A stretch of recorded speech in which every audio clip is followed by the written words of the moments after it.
కర్నూలు ఎన్నికల ప్రచారంలో ముఖ్యమంత్రి చంద్రబాబు మాట్లాడుతున్నారు. లైవ్ ద్వారా చూద్దాం. నెరవేర్చలేదు, ప్రత్యేక హోదా ఇవ్వలేదు, నరేంద్ర మోడీ నమ్మక ద్రోహం చేశాడు.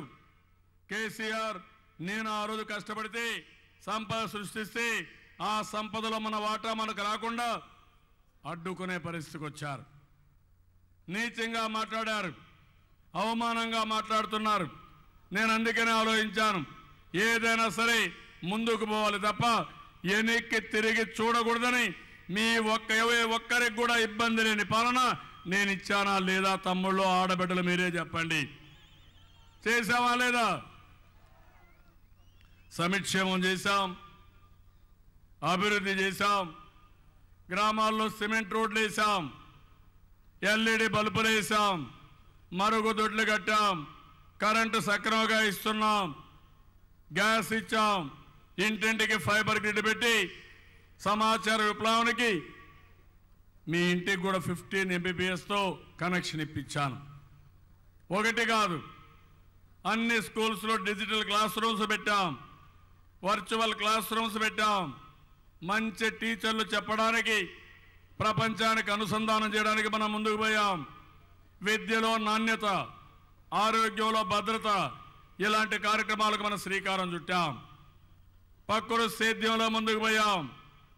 ఇవన్నీ చేసిన తర్వాత నాకు ఒకటే అనిపించింది, ఈ రాష్ట్రంలో నీళ్లు లేకుండా ఇబ్బంది పడ్డాం.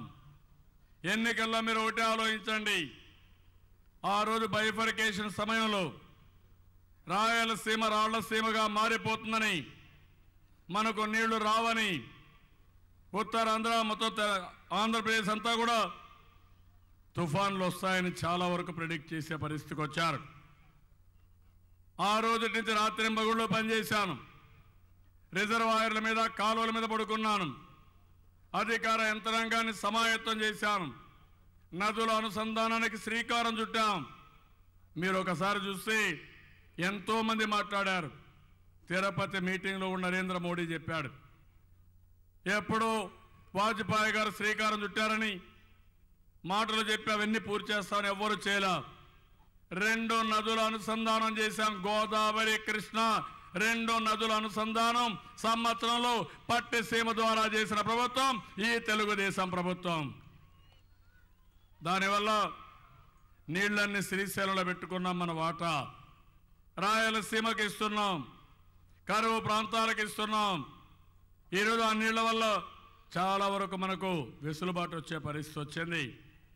ఈరోజు ఈ జిల్లాలో కూడా GNSS ఒకటైతే 95% పనులన్నీ పూర్తి చేశాం. గోరకల్లు రిజర్వాయర్ని పూర్తి చేశాం. అంత మునుపు పనులని నాసిరకంగా పనిచేసి అవన్నీ కూడా కరెక్ట్ చేశాం. అవుగు టన్నులు పూర్తి చేసి గండి కోటకు నీళ్లు తీసుకెళ్ళాం. పొల్లకుర్తి ఎత్తిపోతల పథకం, పులి కనుమ ఈ 2 కూడా పూర్తి చేశాం. తెలుగు గంగ పైన వెలుగోడు బ్యాలెన్సింగ్ రిజర్వాయర్ని నీళ్లు ఇచ్చే పరిస్థితికి వచ్చాం. ముచ్చమర్రి లిఫ్ట్ ఇరిగేషన్ పెట్టి నీళ్లు తక్కువ ఉన్న రాయలసీమకి ఏ మాత్రం ఇబ్బంది లేకుండా ఉండడానికి ముచ్చమర్రి పూర్తి చేసింది ఈ ప్రభుత్వం. ఎవరైనా రేపు రాబోయే రోజుల్లో అడ్డపడాలంటే నాకు తెలుసు ఏ విధంగా యాక్ట్ చేయాలనో కూడా. మర్యాదకు మర్యాదగా ఉంటాం, కానీ నా రాష్ట్ర ప్రజలకు 5 కోట్ల మందికి అన్యాయం చేయాలనుకుంటే మాత్రం ఖబర్దార్, జాగ్రత్తగా ఉండండి, ఎవరిని వదిలిపెట్టమని మరొకసారి ఈ కర్నూలు సభలో హెచ్చరిస్తున్నా. సిద్ధాపురం ఎత్తిపోతల పథకం నేనే ఆ రోజు శాంక్షన్ చేసి నేనే దానికి ఇనాగరేషన్ చేసే పరిస్థితికి వచ్చాం. 68 చెరువులకి HNSS నుంచి అందరి నివాస్ సుజల స్రవంతి నుంచి నీళ్లు ఇచ్చే కార్యక్రమాన్ని పూర్తి చేస్తున్నాం. RDS కుడి కాలువ, వేదావతి ఎత్తిపోతకల ఇవన్నీ పూర్తి చేస్తున్నాం. మొన్నే KE కృష్ణమూర్తి గారు, సూర్యప్రకాష్ రెడ్డి గారు ఒకటే కోరారు, గుండ్రేవుల పైప్ లైన్ ద్వారా LLCకి నీళ్లు తేవాలని. ఈ 2 చేయమంటే తప్పకుండా శాంక్షన్ చేసి వేరే రాష్ట్రాలతో సమస్యలుంటే పరిష్కారం చేసి ఇవి కూడా పూర్తి చేస్తామని మీ అందరికీ హామీ ఇస్తున్నాం. ఇన్ని ప్రాజెక్టులు పూర్తి కావాలి. ఇంకో పక్కన నేను ఆలోచించేది, నదుల అనుసంధానం ఇంకా పూర్తి కావాలి. ఈరోజు ఇక్కడ ఒక విషయం గుర్తుపెట్టుకోవాలి. ఫిబ్రవరి 23వ తారీఖున తెలంగాణ ప్రభుత్వం, కేసీఆర్ ప్రభుత్వం సుప్రీంకోర్టులో ఈ ప్రాజెక్టు కట్టడానికి వీల్లేదని రిట్ వేశారు. ఎందుకు వేశారని అడుగుతున్నా, మీకు నష్టమేంటని అడుగుతున్నా. నీళ్లు సముద్రం లేకపోతున్నాయి. సముద్రం లేకపోయే నీళ్లు మేము వాడుకుంటే మీకు బాధ ఏంటని అడుగుతున్నా. ఇంకో పక్కన ఆ రోజు కూడా మీరు ఒకసారి చూడండి, నేను ముఖ్యమంత్రి అయ్యాను, ఎంపిక అయింది. ప్రధానమంత్రిగా నరేంద్ర మోడీ గారు ప్రమాణ స్వీకారం చేయడానికి చేస్తే నేను ఒకే మాట చెప్పాను, ఇంకా రాష్ట్రం విడిపోలేదు, నోటిఫికేషన్ రాలేదు, 7 మండలాలు ఉన్నాయి, తెలంగాణలో ఉన్నాయి. ఆ 7 మండలాలు ఇవ్వకపోతే మా ప్రాజెక్టు పూర్తి కాదు, అడ్డంకులు పెడతారు. మీరు ఇస్తేనే నేను ప్రమాణ స్వీకారం చేస్తా, లేకపోతే నాకు ఈ పదవి వద్దని గట్టిగా చెప్పి అవి సాధించింది తెలుగుదేశం ప్రభుత్వం, తెలుగుదేశం పార్టీ. అందువల్ల ఈరోజు మనం పోలవరాన్ని కడుతున్నాం. కేంద్రం సహకరించలేదు. తెలంగాణ ప్రభుత్వం వేరే ప్రభుత్వాలు రెచ్చగొడతా ఉంది. అయినా కూడా ఎన్నికబోలా 68% పనులు పూర్తయినాయి. జూలైకంతా నీళ్లన్నీ గ్రావిటీతో వస్తాయి. డిసెంబర్ కంతా పోలవరం పూర్తి అవుతుంది. అక్కడి నుంచి వంశధార, నాగావళి, గోదావరి, కృష్ణ, పెన్నా అన్ని నదులను అనుసంధానం చేస్తాం. రాష్ట్రంలో ఎక్కడ వర్షం పడినా కాలువల్లో నీళ్లు పెట్టి మొత్తం రాష్ట్రం ఎక్కడ కరువు ప్రాంతం ఉంటే, ఎక్కడ నీటి ఎదురుంటే అక్కడికి నీళ్లు తీసుకెళ్తాం. ఇది పూర్తి కావాలంటే మనకందరికీ రాబోయే రోజుల్లో 2-3 సంవత్సరాలు ఇది పూర్తి అవుతుంది. మిడ్తూరు లిఫ్ట్ కూడా 3 నెలల్లో ఇవన్నీ కూడా చేసి దీన్ని కూడా పూర్తి చేసే బాధ్యత ఈ ప్రభుత్వం తీసుకుంటామని మరొకసారి ఈ సభలో మీ అందరికీ హామీ ఇస్తున్నా. ఒక లిఫ్ట్ కాదు, ఈరోజు ఈ జిల్లా ఉంది. ఈ జిల్లాలో అతిపెద్ద విస్తీర్ణం 29,85,000 ఎకరాలుంది. ఇప్పటికి దగ్గర 8 లక్షల ఎకరాలకే నీళ్లున్నాయి. 3,000 కోట్ల రూపాయల పైన ఖర్చు పెట్టాం.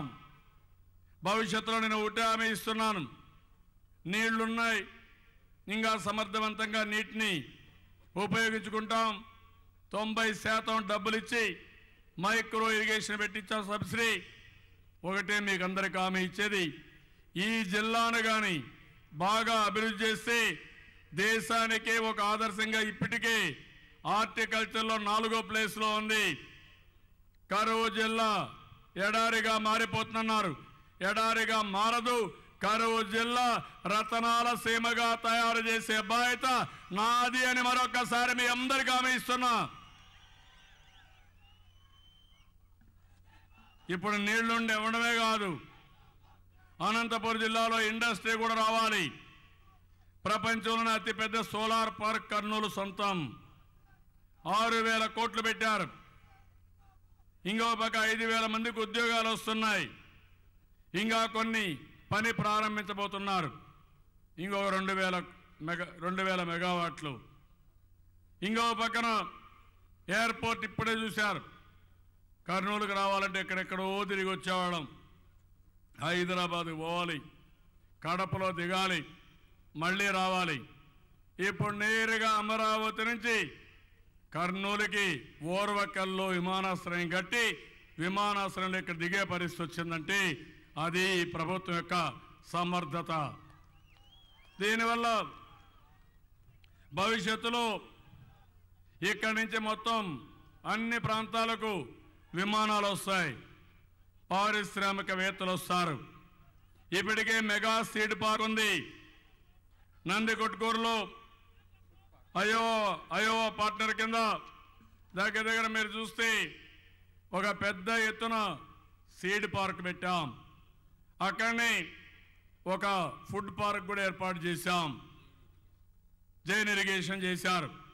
సిమెంటు, స్టీలు, ఫుడ్ ప్రాసెసింగ్ కానీ ఇవన్నీ పెద్ద ఎత్తున వస్తాయి. అల్ట్రాటెక్, రామ్కో, ఎంపీఎల్, నాచు, ప్రిజం, జైరాత్ ఇస్పాట్ ఇవన్నీ కూడా వచ్చాయి.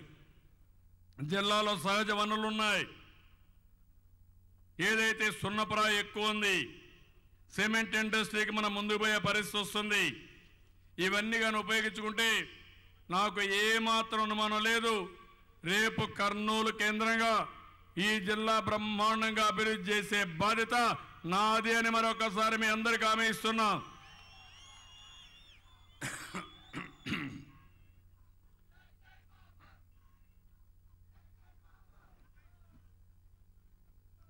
ఇంకో పక్కన ఓర్వకల్ మండలం చెరువులన్నీ కూడా ఫిలప్ చేయాల్సిన అవసరం ఉంది. అవి కూడా చేస్తాం. ఈ యొక్క సీడ్ పార్క్ వల్ల నంద్యాల కూడా బ్రహ్మాండంగా అభివృద్ధి అవుతుంది.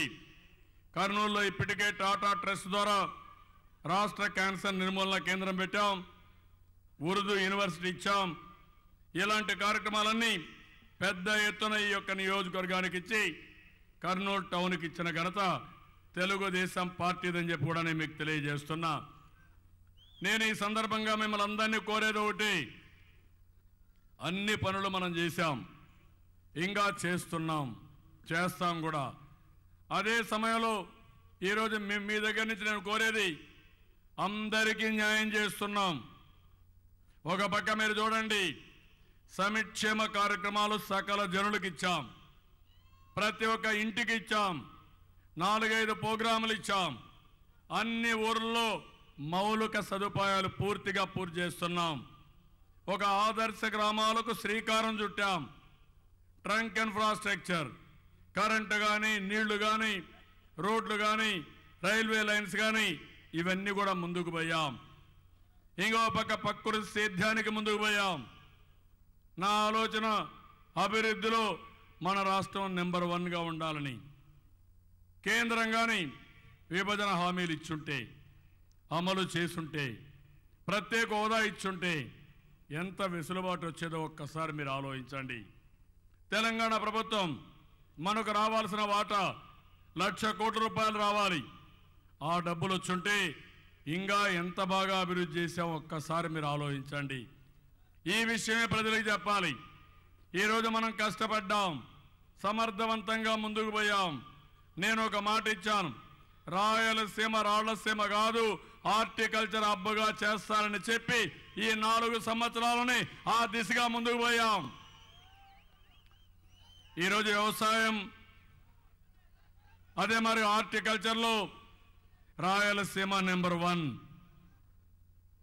వేరే వెస్ట్ గోదావరి జిల్లాలో ఇంత ఆదాయం రావడం లేదు, కృష్ణాలో కూడా రావడం లేదు.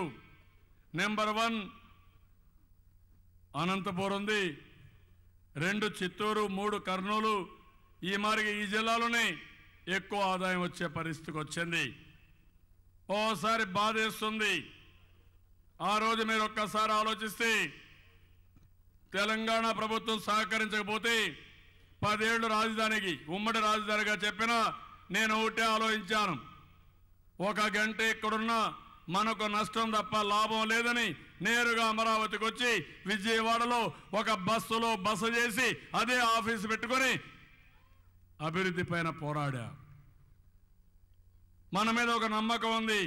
నేను ఒక పిలిపిచ్చాను, రైతులందరినీ ఒకటి కోరాను, నా దగ్గర డబ్బులు లేవు, మనస్సు ఉంది, సమర్థత ఉంది, మీరు ముందుకు రండి, భూమి ఇవ్వండి, మీకు నష్టం లేకుండా మీ భూమి విలువ పెంచుతా రాష్ట్రం బాగుపడుతుందంటే ఒకేసారి 34,000 ఎకరాల భూమి, 50,000 కోట్ల రూపాయలు విలువ చేసే భూమి రైతాంగం ఇచ్చారంటే ఇక్కడుండే మీరు కూడా వాళ్ళని అభినందించాలి. 50,000 కోట్ల రూపాయల పనులు జరుగుతున్నాయి. జగన్మోహన్ రెడ్డి అక్కడికి రాడు, ఒక్కరోజు కూడా నిద్ర చేయడు. ఎక్కడున్నాడు? హైదరాబాద్ లోటస్ పాండ్లో ఉన్నాడు. ఏంటి అక్కడ పని? కేసీఆర్ బ్రహ్మాండంగా సపోర్ట్ చేస్తున్నాడు. ఈయన తప్పులన్నీ ఆయన కాపాడుతున్నాడు. దేశంలో పెద్ద కాపలాదారుడు నరేంద్ర మోడీ. ఆ నరేంద్ర మోడీ దొంగలు కాపాడుతున్నాడు, మంచి వాళ్ళపై దాడులు చేస్తున్నాడు. ఇది ఎక్కడ న్యాయం అని నేను అడుగుతున్నా. నిన్న ఒక విషయం చూడండి, ఈ యొక్క ఈరోజు మీరు చూస్తే అమెరికాలో ఫెడరల్ బ్యూరో ఆఫ్ ఇన్వెస్టిగేషన్ ఉంది. ఆ ఫెడరల్ బ్యూరో ఆఫ్ ఇన్వెస్టిగేషన్ చేసే పనులు మామూలుగా ఆల్ ఎస్ఐలకి, సిఐలకి, ఎస్పీలకి, పోలీసుకి అందరికీ చెప్తారు. మొదటి ఫిలాసఫీ ఇది. నేరం చేసిన వాడు ఎప్పుడూ అపరాధ భావంతోనే బతుకుతాడు. ఎందుకంటే అతను చేసిన అపరాధం అతన్ని అంతరాత్మకు తెలుసు కాబట్టి ఆ అపరాధ భావం వెంటాడుతున్నంతసేపు వీలైనంత వరకు ఎదుటి వారిని నిందించి పబ్బం గడుపుకోవాలని చూస్తాడు. అది కూడా ఆశించిన ఫలితాలను ఇవ్వనప్పుడు తన చుట్టూ రక్షణ వలయాన్ని ఏర్పాటు చేసుకోవాలని చూస్తాడు. అంతరాత్మ అపరాధ భావంతో తోడేస్తుంటే పైకి గంభీరంగా సహజంగా నవ్వుతూ ఉన్నట్టు కనిపించడానికి ప్రయత్నం చేస్తాడు. అయితే అతని నటన అతని అంతరాత్మకు తెలుసు. అది అందరికీ కనిపిస్తుంది. నేను గంభీరంగా ఉన్నానని అందరినీ నమ్మిస్తున్నానని భ్రమలో కృత్రిమంగా ప్రవర్తిస్తూ మరికొన్ని తప్పులు చేస్తాడు. ఆ క్రమంలోనే అతని నేరం అతను చెప్పకుండానే విడిపోతూ ఉంటుంది. ఎందుకంటే అపరాధ అంతరాత్మను ఎంత అణగదొక్కాలని ప్రయత్నించినా అది లోనుంచి బయటికి తన్నుకరాక తప్పదు. ఇది ఎగ్జాక్ట్గా మన జగన్మోహన్ రెడ్డికి వర్తిస్తుంది. తమ్ముళ్ళు, ఈ విషయం మీరు గుర్తుపెట్టుకోవాల్సిన అవసరం ఉంది. 12 కేసుల్లో A1 ముద్దాయి, ఇంకొక ఆయన A2 ముద్దాయి జైలుకు పోయి వచ్చారు. ఏ విధంగా ప్రవర్తించారో మీరు చూసారా? ఎదురుదాడి చేయడం, సిబిఐ ఆఫీసర్ల పైన ఎదురుదాడి చేయడం, ఎక్కడికక్కడ వాళ్ళ వ్యక్తిగతంగా వాళ్ళని విమర్శించడం, వాళ్ళని కూడా డిమారలైజ్ చేయడం, వీళ్ళు చేసే తప్పుల్ని కప్పిపుచ్చుకోవడానికి ఎక్కడ వీలైతే అక్కడ రాజీ పడడం, ఇంకో పక్క ప్రజల్లోకి వచ్చి నటిస్తూ ఈయన జీవిస్తూ ఎక్కడికక్కడ మిమ్మల్ని అందరినీ నమ్మించడానికి ప్రయత్నం చేయడం, అప్పుడు కూడా ఇంతే ఊర్ల మీదకి వచ్చేయడం, ఏదో ఈయన నీతిమంతుడిగా ప్రవర్తించడం, ఎవరో ఈయన వెనకాన పడుతున్నారని చెప్పి మాట్లాడడం, ఇవన్నీ కూడా మీరు చూస్తే ఒక వ్యక్తి ఏ విధంగా చేస్తారో మనం చూస్తున్నాం. ఇంత మునుపు ఈయన వల్ల ఎంతమంది అధికారులు, ఐఏఎస్ ఆఫీసర్లు, వ్యాపారవేత్తలు అందరూ కూడా జైలుకు పోయి వాళ్ళ జీవితాలు నాశనం అయిపోయే పరిస్థితి వచ్చింది. నిన్న మీరు చూడండి, మళ్ళీ మారాడంటే మారలేదు. ఇంట్లోనే వాళ్ళ బాబాయ్ హత్య. ఏం తమ్ముళ్ళు, మీకు అందరికీ అనిపించిందా? బాబాయ్ హత్య చూసారా? వివేకానంద రెడ్డి గారి హత్య. మొదటిసారిగా వివేకానంద రెడ్డి గారు చనిపోయారు. హార్ట్ అటాక్ అంటే నేను సంతాపం తెలియజేశాను. నేను చూశాను, ఆయన ఒక పద్ధతి ప్రకారం ముందుకు పోయేవాడు. నేను అది చేస్తే అక్కడి నుంచి 1 గంట 2 గంటలకు మళ్ళా అనుమానం. ఆయన చనిపోయింది సహజ మరణం కాదు, ఏదో హత్య జరిగిందని అనుమానాలు మొదలయ్యాయి. కానీ ఇక్కడే ఒక సాక్షి పేపర్ ఉంది, ఈ టీవీ ఉంది. ఇది ఎంత దుర్మార్గమైన టీవీ అంటే, ఇప్పుడే మన జనార్దన్ రెడ్డి గారు ఇక్కడ ఉంటే ఆ జనార్దన్ రెడ్డి పైన బనగానపల్లిలో టీడీపీకి షాక్ అని అసాక్ష్య రాస్తుందంటే వాళ్ళకు బుద్ధి ఉందా? వాళ్ళు మనుషులేనా? వాళ్ళకు మానవత్వం ఉందా అని క్వశ్చన్ చేస్తున్నా. అంటే ఏ విధంగా నేరస్తులు మైండ్ గేమ్ ఆడతారో మీరు గుర్తుపెట్టుకోవాలి. దానివల్ల జనార్దన్ రెడ్డి గారు బాధపడ్డారు, మనస్తాపం చెందారు. ఆయన ఒక మనిషి, మానవత్వం ఉండే మనిషి. ఇలాంటివన్నీ 100 కేసులు జగన్మోహన్ రెడ్డి పైన పెట్టినా జగన్మోహన్ రెడ్డి నటిస్తాడు తప్ప బాధపడంటే అలాంటి నేర చరిత్ర కలిగిన వ్యక్తి ఈ జగన్మోహన్ రెడ్డి.